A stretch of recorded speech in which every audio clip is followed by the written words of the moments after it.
Bismillahirrahmanirrahim, wassalatu wassalamu ala rasulillah. On poursuit avec le cours numéro 11 de la série de vidéos courtes sur la science islamique. Nous croyons que la parole de Dieu est qadim, c'est-à-dire que la parole de Dieu n'a pas de début. Et cela comme tous les attributs de Dieu. En effet, tous les attributs de Dieu n'ont pas de début à leur existence, c'est-à-dire tous les attributs de Dieu sont exempts de début. Le terme qadim, lorsqu'il est attribué à Dieu, signifie exempt de début. L'imam Abu Hanifa a dit que Dieu parle et sa parole n'est pas comme notre parole.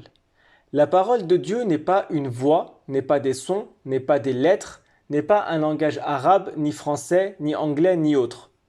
La parole de Dieu n'est pas comme notre parole. Dieu parle sans organes, c'est-à-dire sans langue, sans bouche, ni autre. Dieu n'est pas un corps et rien n'est tel que lui.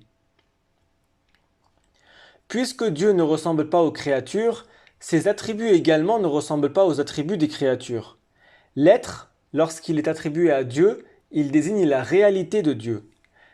Lorsqu'il est attribué aux humains, il désigne le corps. Si je dis l'être de Dieu, cela signifie la réalité de Dieu. Si je dis mon être, cela désigne mon corps. Comme nous avons vu dans les cours précédents, Dieu n'est pas un corps.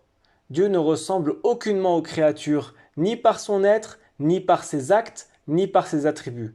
Walhamdulillahi Rabbil Alamin.